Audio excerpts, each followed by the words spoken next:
yang sama untuk semua orang. Kita sudah mengulas bagaimana kinerja pemerintahan dan bagaimana negara ini dikatakan menuju kegagalan. Tetapi kalau Anda semua berada di posisi SBY saat ini, apa yang akan Anda lakukan dan akan mulai dari mana Anda melakukan perbaikan? Ya, satu, supaya leadership di tingkat departemen itu diperbaiki, menteri tidak perform diganti, tunjukkan, sehingga ibarat seorang dirijen, maka kemudian akan muncul satu semangat baru, memberikan optimisme dan greget untuk membangun bangsa ini. Kalau tidak, maka kabinet sekarang ini akan dikenang sebagai kabinet yang hanya bancaan, kemudian nggak ada monumen yang historis, kehilangan momentum. Oke, berarti jawabannya reshuffle. Saya ke Pak Kwik, bagaimana Pak Kwik? Saya konkret tapi sangat singkat. Begini, kalau saya Pak SBY ya, saya mengatakan begini, saudara-saudara ini di dalam batin kalau jujur kan kepingin saya jatuh. Iya kan? Oke, saya mau jatuh, saya mau mundur, tetapi Anda mundur dulu dari DPR. Fraksi yang Anda yang keras-keras itu, tarik fraksinya dari DPR, DPR ambruk, saya ikut ambruk, kita benahi dari nol. Ini reformasi total ya, iya, Pak Kwik? Kalau saya jadi Pak SBY begitu, jadi sama-sama sukarela. Anda tarik, serahkan kembali kedudukan dan kekuasaan DPR. Dengan sendirinya kan saya ambruk. Karena saya menganjurkan berarti harus saya mulai lagi dari awal.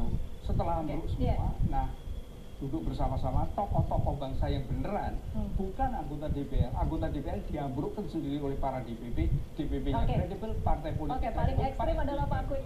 Kita ke Pak Din. Kalau Pak Din ada di posisi SBY saat ini. Pak Din dulu. Siapa saja pada posisi presiden sekarang ini, pertama jangan lari dari masalah, dan apalagi merasa tidak ada masalah, tapi hadir secara tegas, secara cepat dan tepat menyelesaikan masalah lewat konversi pers. Jangan hanya soal tetebengnya SMS, tapi soal TKI yang dipancung di luar negeri. Dan oleh karena itu, karena pembusukan itu dari kepala menurut sebuah adagium, maka presiden harus melakukan big bang, ledakan dahsyat terhadap dirinya dan terhadap para pembantunya. Ledakan Kalau dahsyat tidak, seperti apa? ledakan dahsyat melakukan pemecahan masalah secara sungguh-sungguh, secara serius. Yang memang konkret ya. Jangan hanya dibicara dalam konversi pers, tapi tidak ada kenyataan di lapangan. Baik, Pak Marzuki, pernyataan terakhir, tanggapan mungkin atas 3 komentar ini. Pertama, saya ingin komentari. Yang jelas saya bukan SBY.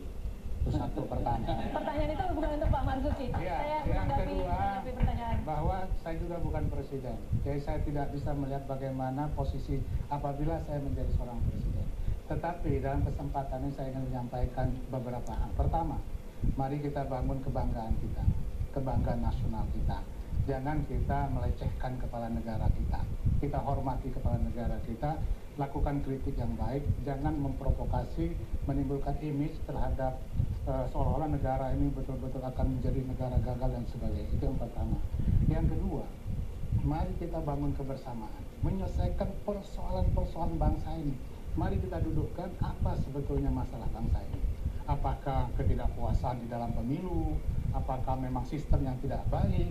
Mari kita dudukkan sama-sama dan kita bisa lakukan rembuk dengan cara yang baik. Itu yang tidak dilakukan SBY. Dan mengajak bersama-sama itu. Nah, makanya kita di antara kepala-kepala lembaga negara, kita selalu berkumpul bersama karena ini tanggung jawab kami semua sebagai kepala lembaga negara untuk membawa bangsa ini ke arah yang lebih baik. Tidak bisa hanya diserahkan kepada seorang presiden.